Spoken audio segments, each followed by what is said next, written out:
Patient का सवाल ये है कि 3 महीने से मेडिसिन खा रहे थे, वाइग्रा वगैरह की या सिल्डेनाफिल सिट्रेट की, टाडालाफिल या वर्डेनाफिल, कोई भी PDE5 इनहिबिटर ये खा रहे थे, जो 3 महीने तक इन्होंने लगातार खाई। उस वक्त इनका इरेक्शन प्रॉपर आ रहा था, लिंग प्रॉपर काम कर रहा था, खड़ा हो रहा था, पर अब बिल्कुल भी काम नहीं कर रहा है। तो अब क्या करें?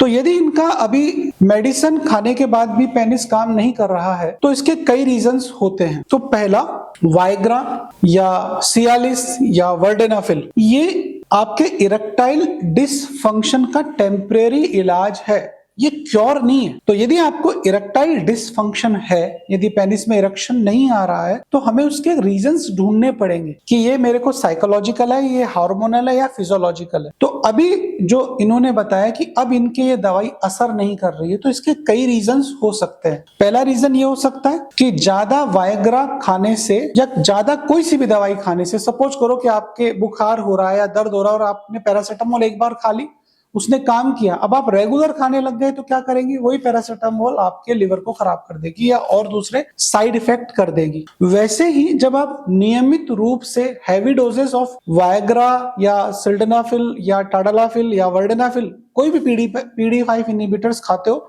तो उसका टॉलरेंस हो जाता है, मतलब बॉडी के अंदर वो दवा काम करना बंद कर देती है, कम हो जाता है। जैसे कि दर्द की दवाई कुछ समय बाद काम करना बंद कर देती है, तो वैसे ही PDE5 इनहिबिटर या वाइग्रा काम करना बंद कर देती। तो एक रीजन तो हो गया ये। दूसरा, साइकोलॉजिकल क्या, डिपेंडेंसी जनरेट हो जाती है। अब आप जब भी सेक्स करने से पहले वो गोली खाते हो तो आपके दिमाग में ये विचार आता है कि भाई आज ये गोली काम करेगी या नहीं करेगी, क्योंकि आप जब आप यंग एज में ये गोली खाते हो तो आप एक लिमिटेड टाइम के लिए, घंटे 2 घंटे के लिए अपनी गर्लफ्रेंड से मिलते हो और फटाफट से गोली फांक के कूदने चले जाते हो, तो कई बार वो साइकोलॉजिकल इरेक्टाइल डिसफंक्शन क्रिएट हो जाता है। तीसरा, यदि आपने हैवी डोज खाया है या ज्यादा मात्रा में खा ली है, तो कई बार जो वाइग्रा का साइड इफेक्ट है वो है प्रायपिज्म।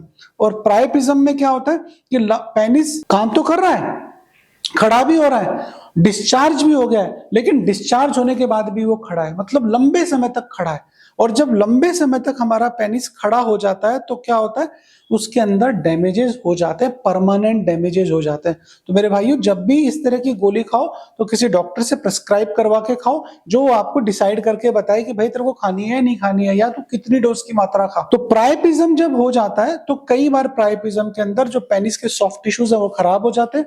और जो सबसे खराब चीज वाइग्रा खाने से जो मेरे पेशेंट्स में आता है वो होता है वेस्कुलर चेंजेस या वीनस लीकेज। वीनस लीकेज के अंदर क्या होता है कि जैसे आपको वाइग्रा की जरूरत ही नहीं थी और आपने जबरदस्ती ठोक ली, तो क्या होगा, आपका जैसे ये गुब्बारा है, इसमें 2 लीटर हवा आ सकती है, अब जबरदस्ती आपने इसके अंदर ब्लड ठोक दिया तो क्या होगा, इसमें से हवा निकलने लग जाएगी, इसको लीकेज बोलेंगे। जैसे टायर पंचर हो जाता है ज्यादा प्रेशर से, वैसे ही ज्यादा वाइग्रा का डोज से जो वेन्स है उनमें लीकेजेस चालू हो जाते हैं, जिनका इलाज करने में बड़ी दिक्कत आती है, बड़ी मुश्किल आती है। तो यदि आपको इस तरह की दिक्कत लगातार महसूस हो रही है तो आपको किसी अच्छे से डॉक्टर से कंसल्ट करना चाहिए, जिससे कि वो आपके जो जिस भी रीजन से इरेक्शन डिसअपियर हुआ है ज्यादा मात्रा में वाइग्रा खाने से, तो वो आपको प्रॉपर इलाज कर सके।